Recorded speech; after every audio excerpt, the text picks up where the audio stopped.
Mwache alikate. Yeye kaingia ndio nikatimia. Afanye anachoweza kama mwanaume kwetu. Nyie masela jamani, njooni mnisaidie, wanauana huku. Hapo wakati wa biao fanya.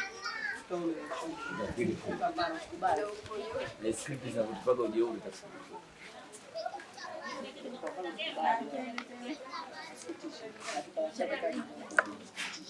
Sasa kumwambia pambane hivyo ataribu mchezo, sababu mbo mchezo. Hata hasira aonyeshe hasira, sio lazima aongee. Yaani kwamba yani hii inamuuma ni ile. Tunaifahamu jukumu letu jamani.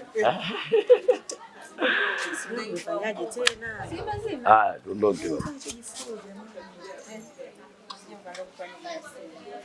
Twende.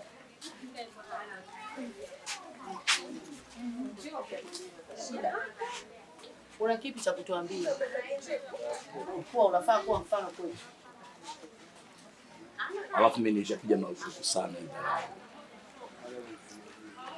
Sister, hivi angekuwa mwalimu baba, wewe ungefanya kweli? Yako wapi maliza yako mtu mzima? Shida, acha kusasambua, shida, kibao kata. Anataka kupambania sana. Acha kusasambua. Shida mwenyewe. Acha kucheza shura. Kibao kata. Haya. Umenikataza mpaka kufanya kitchen party. Kwa kuhofia kina Fatuma Mindimu atakuja